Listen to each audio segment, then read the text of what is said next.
Go up, please. Okay, okay. One more. Previous one. Okay. Okay. So let's see. This is the RCA angiogram last time, and the QFR value showed is 0.57. So in the past two live demonstration, we already show the accuracy of the QFR. So according to the data is 93% the accuracy rate. So the RCA is 0.57, so really should be treated. Yes. And the virtual standing technique shows us if we implant a stent in the proximal of the RCA, so the final FFR should be 0.95. Yes. 95. Okay, next slide. Next slide, please. Okay, this is the angiogram after proximal RCA implantation last time, and we do a QFR again, and the QFR showed the value is 0.96, so very similar. So show us the value of the QFR and the virtual standing technique. And this time, the target vessel should be the left coronary artery. And previous slide, please. Previous slide, please. Okay. Go up. Previous slide, please. Okay, we can see the Okay. LED now. Okay. No. Previous one. Let's see the circ. Okay. Up. We can see the circ. Okay. Go up. Go up. Previous one. Go up. Okay, let's see the circ. Up. No, not this one. The circ, please. Okay, go up. Go up. No, previous slide, please. Okay, previous one. So this is the LED QFR. We can see the value is 0.6. Certainly also could be treated. Yes. So very diffuse, severe calcified lesion. And the virtual standing technique showed if implant maybe two stand from the middle LED to the proximal LED, the residual QFR should be 0.99. Okay, previous one. Let's see the circ again. Okay.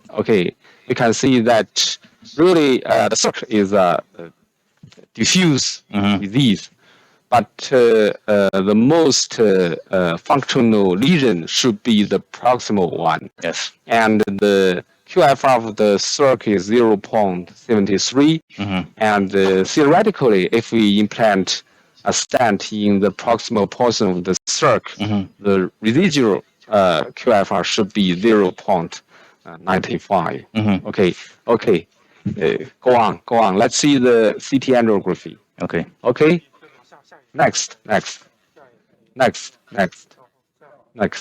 Okay, next. Okay.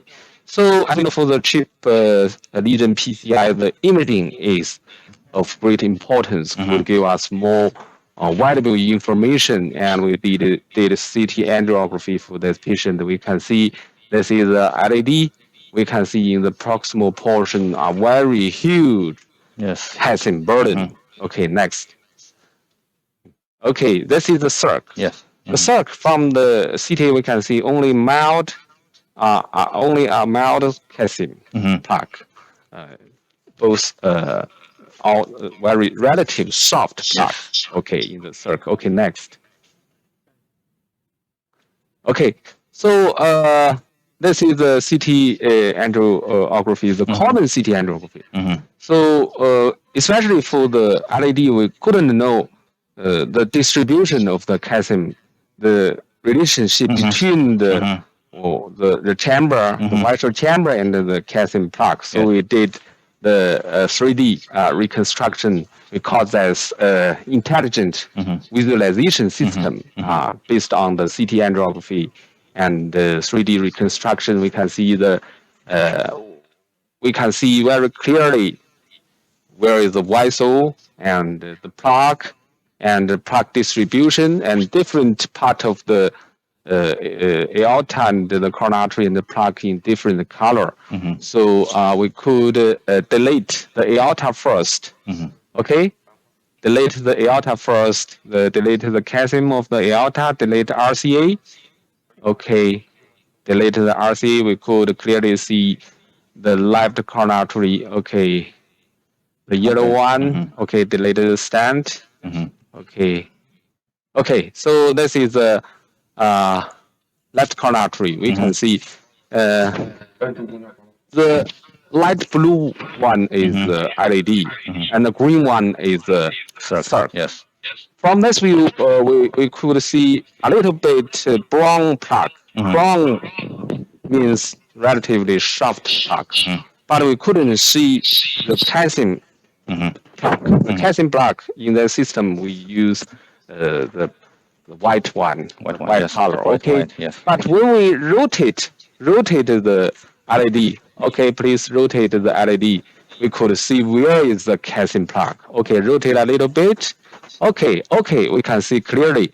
So where is the plaque burden? Okay, rotate a little bit more to the IVUS renal. Okay, we can see where is the calcium plaque. Okay, so just the calcium plaque in one side, of the LED. Yes, okay, the lateral side of the LED. Okay. There is a big diagonal branch, and rotate a little more. We could see from different view. Okay, rotate a little bit more. Okay, rotate more. Okay. Go on. Okay, go on. Okay, go on, please. Okay, so here we can see in very strange view. Yes. In that view, we couldn't see only by the common CT angiogram. Yes. So we can see where is the LED chamber and where is the calcium plaque burden. Okay, let's see today's angiogram. So today we first we use femoral approach. Femoral approach, 7 French, Judkins left, 3.5 Judkins guiding. And firstly, we do common angiogram. The RCA angiogram showed the stand is quite good. And okay, let's see the left coronary artery. Okay, this is another view of the RCA. No problem. And we can see severe calcification. Yes. Just based on the common X-ray exposure. Okay, severe calcification, and we can see in the circ diffuse lesion, the most severe place, most functional place should be the proximal part, and the distal part, the vessel is too small. So we dislike, and also have several large set branch. So this time, just now I already treat the circ first. And firstly, we did, okay, this is RO cranial view. So the LED proximal, you can see diffuse lesion, severe calcification. And here, there is a small tips and tricks. So when we advance the guiding catheter, we feel resistance in here. Okay. So here should be, there is a plaque. Yes. Certainly, what we could do is sometimes we could rotate to change the direction, because forceful advancement of the tip may cause a razor effect. Yes. Razor effect may cause a disruption of the aorta plaque, may cause injury. So very dangerous. So how to do? I already rotated the guiding, but still couldn't advance. Here there is a tips and tricks. That means the blown assist packing technique. Okay. That means we advance a common PCI wire, advance to the aorta, and then advance a 2.0 balloon. Make the balloon just at the tip of the guiding and inflated. Commonly we use 6 to 8 atmosphere. So to make there is a tip of the guiding, to reduce the risk of reader effect. To guide. And we can see the system, just like the stitchless guiding system, could be safely advanced. Yes. So this is the small tips and tricks. And then I do a IVUS for the circ. Please show the IVUS of the circ. Okay. Please let Dr. Chao to introduce the IVUS result of the circ. Okay, this is a pullback from the circumflex. We can see from the distal part of circumflex, there is a long diffused stenosis. And after we come to the proximate part, we can see the plaque burden reduced dramatically. And the lesion length is now so severe, we can see that there is a eccentric and fibrotic with a mild calcification in the median part. And this is the ostium of circumflex. We can see the plaque burden is not severe. And we comes into the left main. We can see the distal body and the left main, there is some plaque burden of eccentric. So in the world, we can see the distal landing zone should be at the mid part of the bifurcation site, and along with the eccentric, fibrotic, and calcified lesion to the ostium part of the circumflex. The lesion length should be approx 15 millimeter, and the distal landing zone, the lumen diameter is around 2 to 5 millimeter. So this is the proximal part of the circumflex. Professor Lee. Okay, so Dr. Chao already showed the result of the IVUS. We can see we didn't put the wire into the real distal because we can see very diffuse lesion. So we only need to implant a stent just at maybe it should be the proximal near the ostium of the circ and relatively short stent, because the virtual standing technique already show us the most functional segment should be the proximal one. So after I use 2.015 balloon to the inflation and implant 2.2516 stent and in the proximal circ, and after stent implantation and use IVUS to check and use 2.515 post-dilation balloon to do post-dilation. And in the distal part, use the 2.5 balloon to do the post-dilation. Okay, so let's see the final result of the stenting. Okay, so next, what we should do is to treat the LED. As we know, the CTA already and the angiogram already show a severe calcification. So for such kind of severe calcified LED, how to treat, Dr. Chao? Okay, Professor Lee, this is a relatively very good question. For this patient, I think first, this is a typical CHIP patient because it's a 3-vessel disease with a very severe calcification at the proximal part of LAD. And also we can see that from the last PCI, we solved the problem of the RCA. And earlier today, we saved the problem of circumflex. And also, I'd like to have a comment about the stress needs of this patient. Of course, CABG could be one choice for this one because there is a lot of plaque burden and the disease, long diffuse lesion. But if we pay more attention, we can see that all these severe stenosis are mainly distributed at the proximal part of the vessel. So I think that under the guidance of intravascular imaging, the complete revascularization for this patient could also be a great choice. It is what we are doing because the CABG was declined by the patient. And we can see that we solved the circumflex. We only stented the proximal part of the vessel. Just like the Professor Lee just introduced that the virtual stenting indicated the result of QFR after proximal part stenting can go up to over 0.9 value. Because from my understanding, we can see there is a relatively very big remus, which took a little bit function of the circumflex. So we can see the distal part of circ is not very big, and also the landing zone is relatively poor. So under full medication, I think that the distal part perfusion could recover a lot. So this is my theory about the circumflex and RCA. And we come back to the severely calcified LAD. We know that calcification is associated with a high prevalence. According to the prevalence manuscript, we understand that over 50% of the procedure is associated with so the audience calcified. for IVUS. Okay, so we are pulling back from the LAD. Okay, let's check the LAD. Here is soft plaque. Yes, so we can see the mid-proximal LAD seems like a 3O vessel. Okay, so here we comes the eccentric calcification. Seems like a very superficial with a little bit circumferential calcification. Here is a lot of attenuated plaque with the superficial calcification.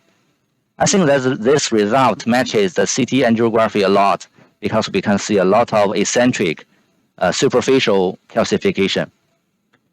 And also we can see the vessel diameter is over 3. And this huge, eccentric circumferential calcification can infect the stent expansion a lot. So I think this one needs a lot of, very full plaque modification. As the proximal part, now we are coming to the ostium LAD. You can see there is also a lot of fibrotic plaque. Okay, maybe you can stop the run. Okay, stop. Let's review, have a quick review about this IVUS run. We can see the distal part of the vessel is a 3O vessel. It comes to the mid part of LAD. And we can see that there is a lot of circumferential. I think that it's over 180 superficial with a lot of attenuation at the back. And also here, we can see the angle is over 270. Sorry. So here at this spot, seems to be the most severe stenosis and also the most severe calcified lesion. And the angle, although I didn't measure it online, but I think that it is over 270 by the angle. So I think that this one requires the rotablation or other modification therapy. Okay, Dr. Chao already showed the audience the result of the IVUS. And just like the CT reconstruction showed us, the distribution of the calcium should be on totally on one side. Yes, lateral side. Side. And eccentric plaque. Yes, plaque. Yes. Okay. So at present, we will to use the rota to debugging the calcium lesion to reduce the plaque burden. Okay. Yes. Because we can see the most severe stenosis part with a calcium angle over 270. And also the vessel, lumen diameter is around 3O vessel. So I think this is a perfect predictor for the rotablation.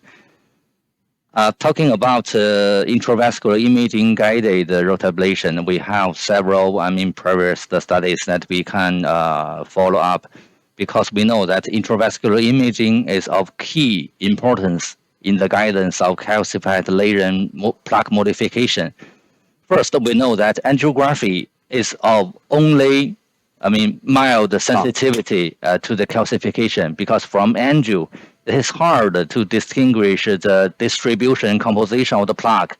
And Professor Lee has just, made a great demonstration of how CT angiography, 3D reconstruction, and also the IVUS confirmed the result of the CT angiography, because we can see a lot of long diffused eccentric and calcified plaque. And also from intravascular imaging, we can see IVUS just indicated superficial, very bright, bright echoes, brighter than the adventitia. Obstructs the penetration of the ultrasound. This is the typical super calcification. How to know which kind of calcified?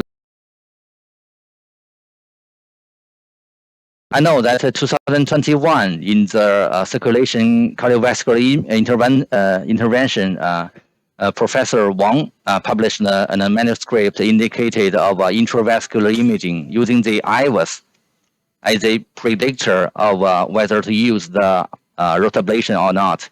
There are 4 marks that we can use, whether the calcification is over 270 or not. whether it's 360 or not. Sorry, I use microcatheter to exchange the rotor wear. That is the often used method to exchange the rotor wear and the microcatheter. Give me the microcatheter. Okay, the microcatheter is a domestic microcatheter. Okay, the profile is a little. The microcatheter one advantage is it has the longer one. 165 centimeter one. Okay. So very useful for the like the long epicardial collateral channel to do the retrograde PCI. So the profile is very small. The tip is 1.5 French. Okay, good. Distal is 1.9. So excuse me, Professor Lee, what's the name of the catheter again? Should be True Cross. True Cross. Okay. Okay. So this seems to be a flexible one. Okay. We can see the rotor wear has been sent to the distal part of RAD. I think what size of burr, Professor Lee, are you going to use for this one? So for this case, I prefer to use 1.5 burr because as we know, the diameter is the IVUS catheter could be easily advanced. Yes. But very huge calcification just in one side. So I think the shockwave technique should be used for this case. This is called Rotational technique. So use IVUS to debarking the plaque and then use shockwave to fracture the deep calcification. And when we choose rotalithotrypsy strategy in most conditions, we no need very large burr. So 1.5, I think, is large enough. Okay.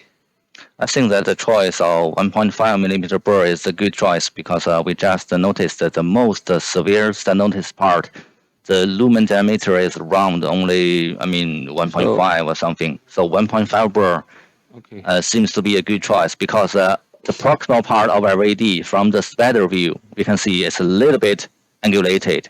So too small burr or too large, 175 doesn't the contraindication, a complication of the rotablation. So that this kind of 1.5 burr can go through the lesion very smoothly. Just like Professor Lee just mentioned, actually for this kind of proximal part of the lesion with a severe eccentric calcification, the rotablation is, majority used as a debulking techniques, which means we are using the rotablation as passing through tools. First thing is that we use it as a debulking to reduce the volume of the calcification, especially for this one. We can see some nodular calcification with an eccentric superficial plaque. So that this kind of rotablation is highly likely to, erase or decrease the volume of the calcification to create some potential, benefit for the potential AVL usage to allow the balloon crossover easily, and also, can make the later crack from AVL easily. Okay, let's check the first round of rotation. Okay. I think everything is good. LED already check the speed, and next we will do the rota atherectomy. You could, Professor Chow, you could talk about something about the whereabouts. So how about the IVUS? So the whereabouts of this case? I think that during the time Professor Lee just do the manipulation of the rotor burr, we can recheck the intravascular imaging about the whereabouts. Let's check the pullback from LED. We can see, although the wear is not closely attached to the... I think that for the most severe part, the wear bias is relatively good. We can see it's very close to the superficial calcified plaque. So I think 1.5 burr can do some debulking to reduce the superficial calcification. Okay. I have confidence in the whereabouts for under this case because we can see it's relatively close. Okay. The pressure is good. Mm-hmm. The heart rate is good. Everything is good. Yes, just like the demonstration of Professor Lee, that after each time that we do the rotablation, we need to check the flow, check the heart rate, and also the blood pressure of the patient to avoid some, a slow phenomenon. And also, we know that with this long diffuse the calcification, sometimes we can see that the flow could be affected by some small plaque fracture.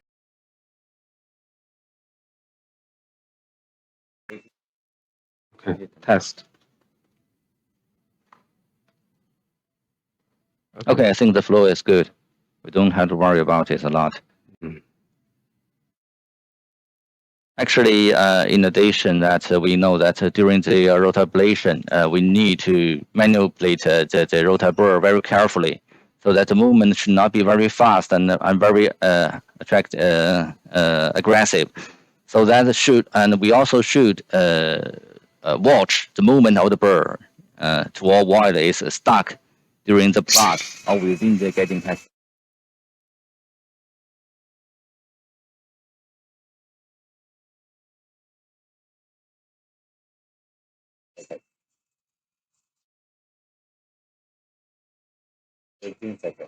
Okay. Already past the distal plaque. Mm-hmm. There in the distal, the movement of the burr should be like packing and slow, relatively slow at once and quick withdrawal. Okay. So, but I do think different operator have their Yes. different habit. Mm-hmm. Okay. So theoretically, relatively lower speed have more effective debugging effect. The data already showed with relative slow speed, the diameter after the debugging is relatively larger than the higher speed.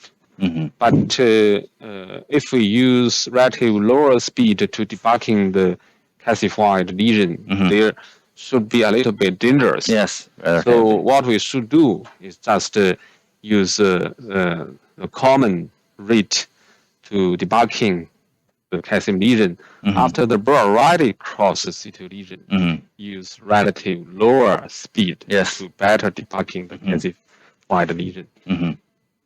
But for this case, as we know, the calcium is eccentric distribution. So we should pay attention to the wear bias to try to avoid injure the normal vessel. It has been reported for maybe like this kind of case of how symptom and how to treat immediately. So this is the disadvantage of lower speed. Okay, I think we should polish the lesion. Okay, so we can see that the speed is 148. Yes, 148, 150. And now it's going through the calcified layer very smoothly.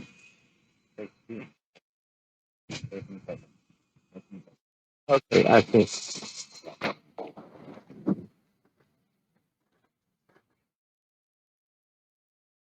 That's a little bit.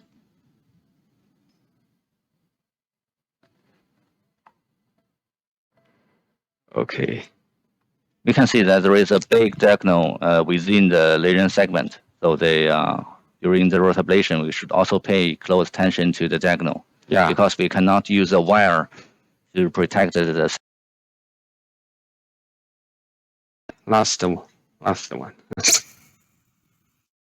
Also, talking about the slow flow phenomenon during the rotablation, we should prepare some, useful vasodilators during the procedure, because once you notice the slow flow phenomenon, you need to use the medication. So we usually use several intracoronary injection medications for the slow flow phenomenon. For example, there is a natural Proceed, natural glycerin, of course, yes, and also the verapamil. All these kind of medications has their unique, functions. But for me, that natural Proceed should be the most useful one. However, it will always affect the blood pressure a little bit, so we should pay attention.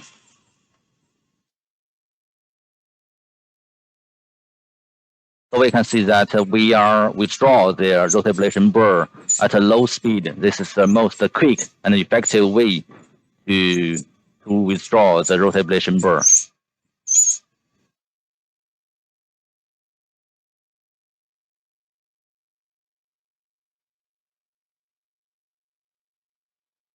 The rotablation, according to the manuscript I just indicated, that there are 4 indicators for the IVUS guided, PCI for the rotablation. Whether the angle is over 270, whether it's 360, or whether there is a calcified nodule, and the vessel size is smaller than 3.5 or not. So for this one, first one, the most severe stenosis, the angle is over 270, and also the vessel size is around 3 something. So I think this is a strong indicator for the rotablation.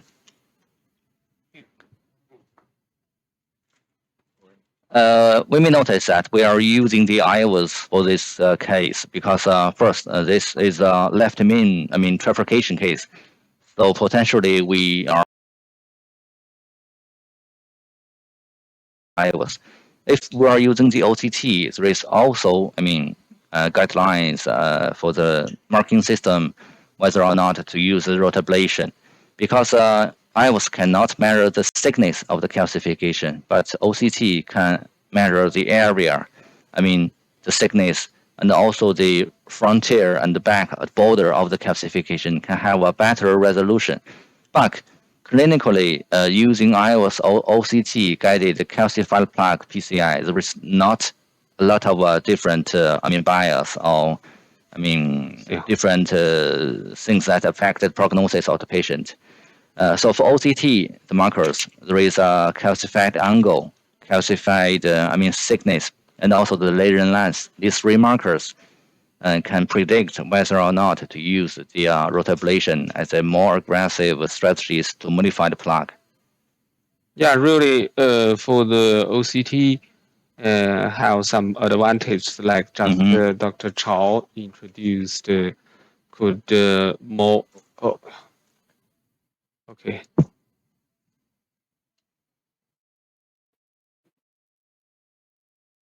Could more clearly to see the like 2.0 balloon to see the depth of the chasm. But for the ostium left main, certainly the OCT also could be used, but have some limitation. Yes. For this case, we already see the distribution of the plaque. We already know the information. So for that case, we didn't use OCT, just use IVUS. Okay, let's exchange the microcatheter. So we can see that we are extending the microcatheter is very sleepy and very soft. We should pay attention. Okay. 20. So we can see that Professor is changing the rotablation wire to the workhorse wire. Okay, done.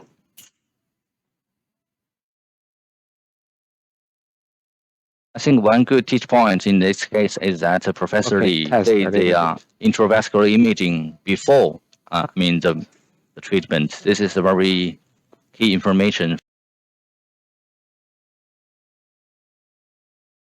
Plaque composition and the distribution to make the strategies for the therapy. Although nowadays that for the balloon uncrossable, calcified lesions, we can use active rotablation therapy, which means that we can do direct rotablation without checking the imaging or using small balloon to dilate. But for this kind of situation, we can see that the burr and IVUS can pass it very smoothly. So I think that this is a good choice to make the IVI system before the procedure.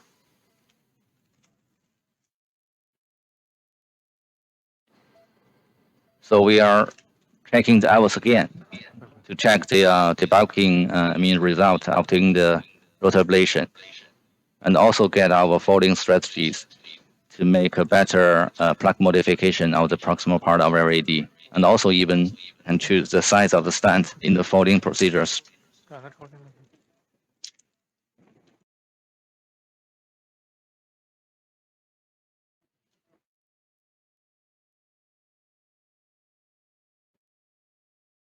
Okay, we can see that we pass through the made RAD lesion.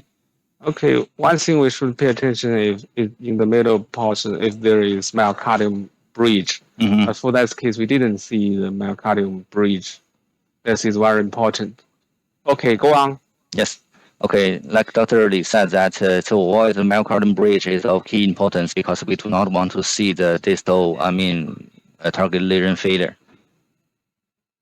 Here we can see some eccentric. Yes, we can see that although this is only visual estimation, but okay, this is good vibration after the rotablation. This is typical sign of good result after rotablation because we can see we make the surface of the plaque very smooth because we can see the vibration.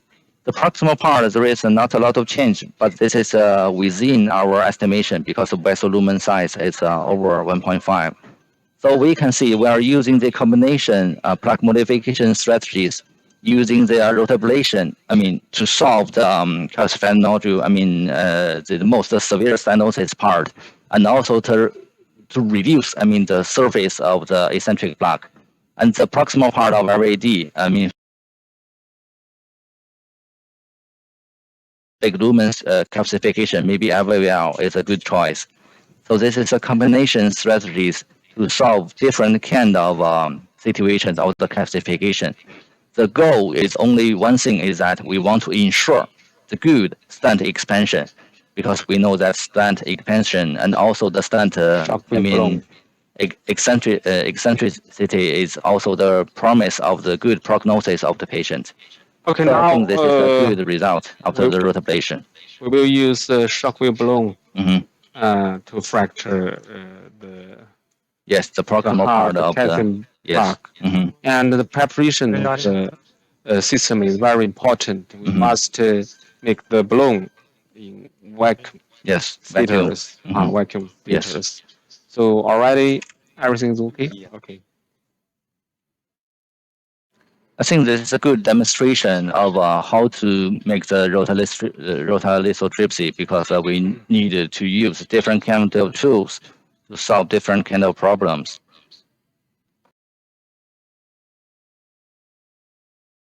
End of the rotablation, whether or not we need to use the update the size of the rotabur or not. This is question that I always ask. For me, the first thing is that we need to confirm rotablation is only a strategy to solve the problem of the debulking or uncrossable calcified lesion. Too aggressive ratio of the burr to vessel does not improve the prognosis of the patient, because we have a study to indicate this kind of result. And also, too large burr does not give a more benefit from the debulking result, and also increase the risk of vessel damage. So it's not a good choice.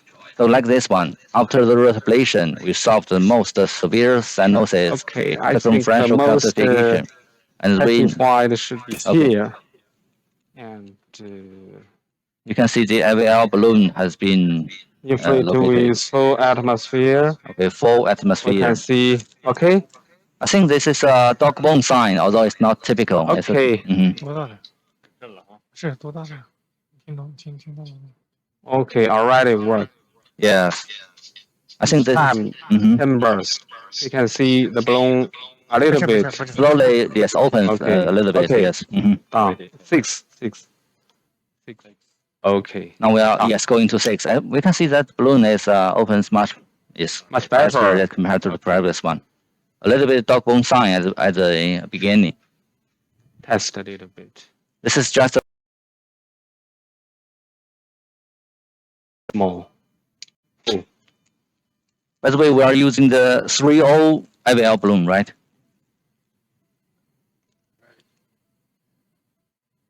Sometimes when the burst, the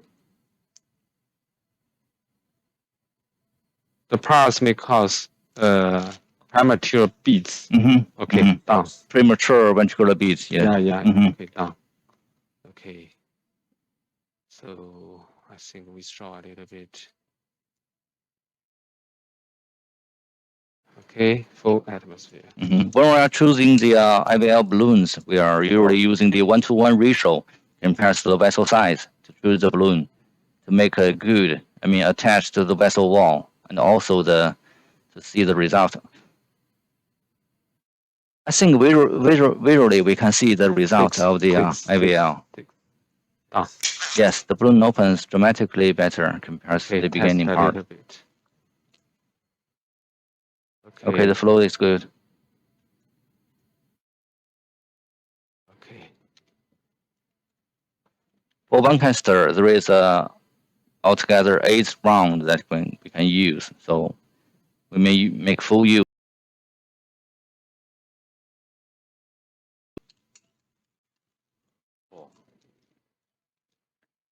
So we can see that we are not using premature ventricular beats. Yes. Yeah.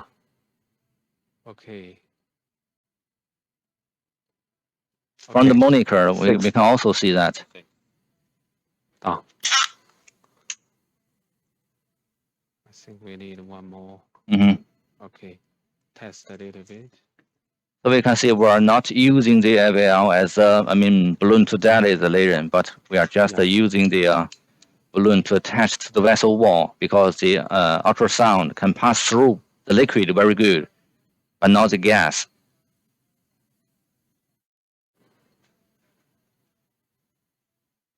Okay, 6. Down.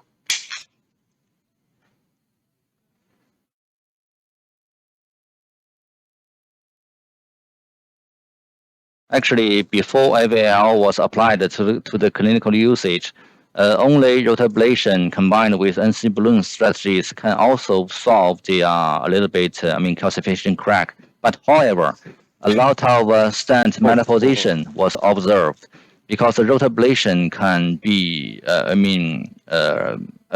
to say, the ablation of the calcium only selectively, high selective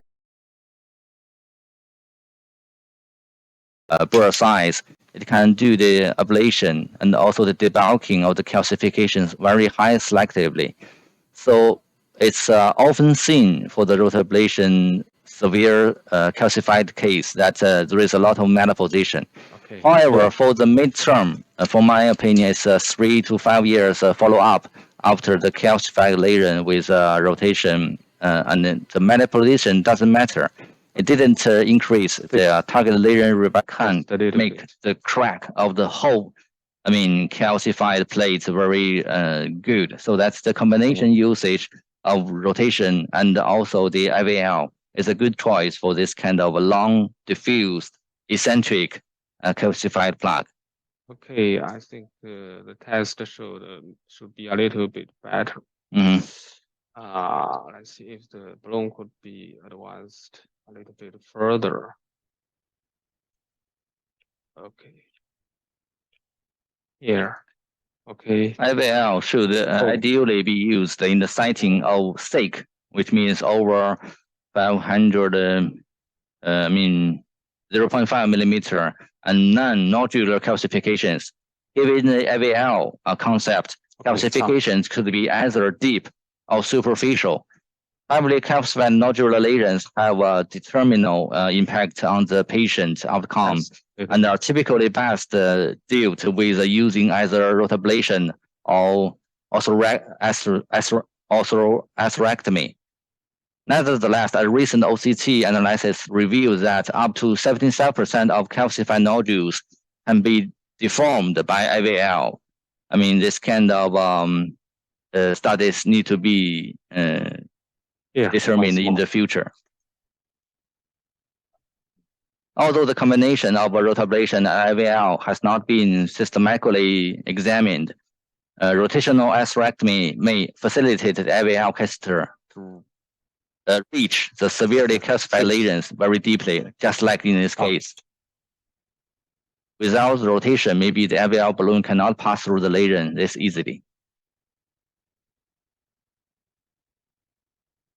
When we straw the balloon, we must be careful the guiding. Yes. Or too much engagement. We already use all the 80 paths. Okay, so the 8 round has been used. But I think for the distal portion, I think I should check with IVUS. Okay. If needed, a new shockwave balloon for the distal portion. Okay, test a little bit. Okay, test. Okay. Okay.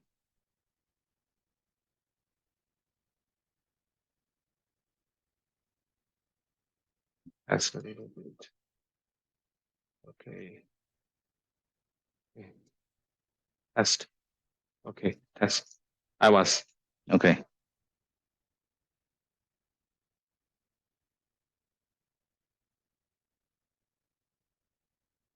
So we are checking the IVUS after the IVL balloon to check the plaque modification situation after the combination usage of rotablation and IVL.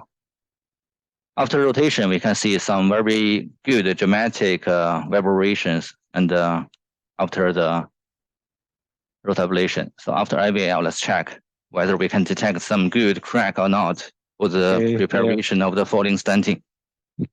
Okay, once again, the distal lumen seems to be a 3-0 vessel. No hematoma. Yes, no, Everything's okay. Okay, no severe injury.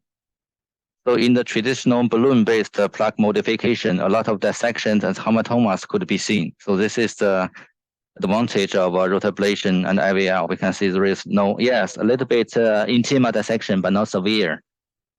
Yes, the crack of the superficial. We can see this is a very typical crack of the superficial calcification. A good vibration from the rotablation. Let's check the proximal part. I think the proximal sheath is the most variable situation. Okay, this is a very good crack from the lateral side of the superficial calcified sheath. I think this is a good promise for the static expansion.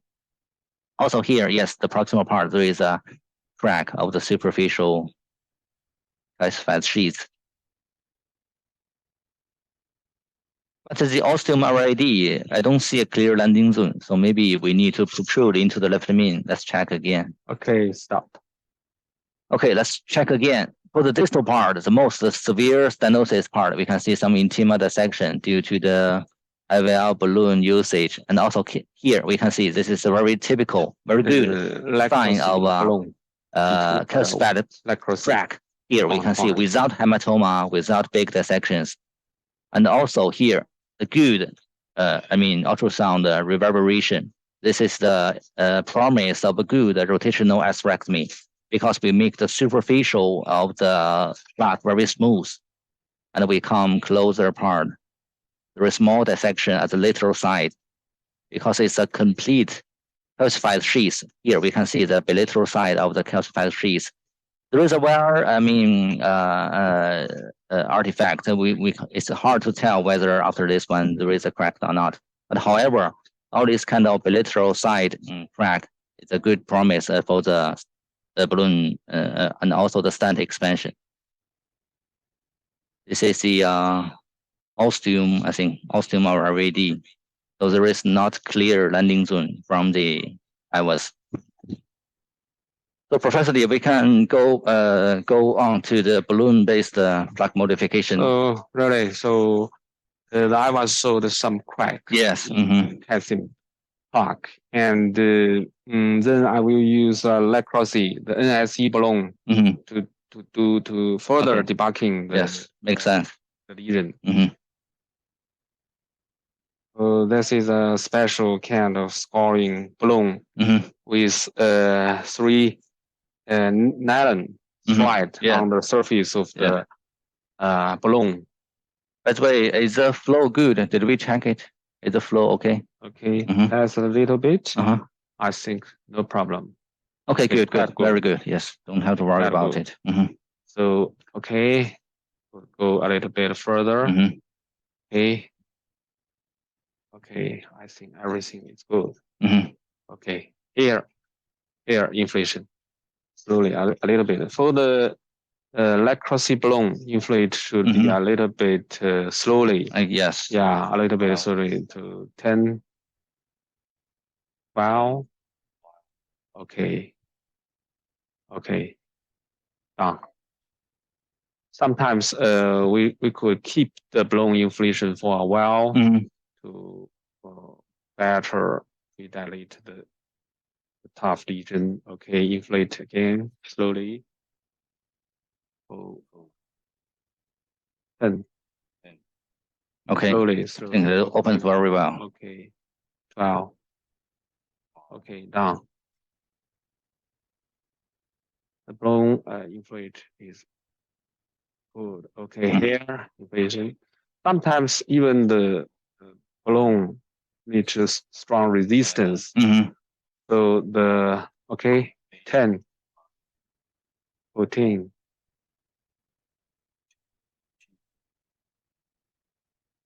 Okay, down. Okay. So to use a so-called leopard crawl effect. mhm, yes. Or more effect, yes. Yeah. Because okay. 12, 14. Here is a bilateral, calcification crack part that we just use the AVL to do the modification. It's a very huge eccentric plaque. Actually, the eccentric calcified plaque is always a trouble, for the plaque modification. Nevertheless, it's a rotablation or AVL. Here is some recently published manuscript studies focusing on the eccentric calcified plaque. It's called the CAD1 to CAD3 studies. And all these studies indicated that AVL preparation for the eccentric plaque modification received relatively good results for the stent expansion and also the instant lumen gain. So we think that AVL for this kind of eccentric calcified plaque is a good choice. Okay. And also the eccentricity of the plaque happens a lot. It's like highly likely that 2/3 of this kind of severe stenosis is associated with eccentric plaque. Test a little bit.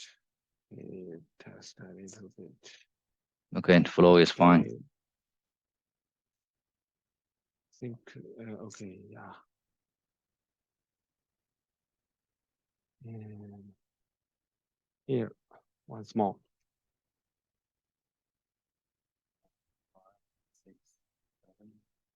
16. Okay, done. So all the balloon already well deployed. Okay. Okay. Yeah. Actually, I think that from the NRC balloon open, we can see that it's relatively good. We need to confirm with IVUS again. Professor Lee, I think that it's 60 minutes now. Should we transfer to the second operator or not? Okay. Okay. Transfer to the second operator or not? Okay. Okay. So we will show the final result. Yes. Okay. Done. Okay. Okay. Test a little bit. Okay. Everything's good. Yes, I think we're ready to check again, and then maybe the stenting.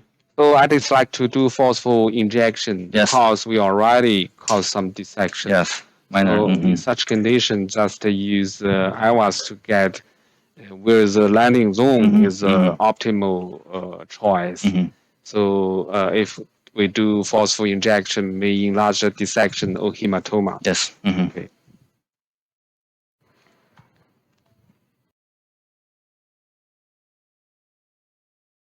Second operator now, and maybe we come back later to check the final result.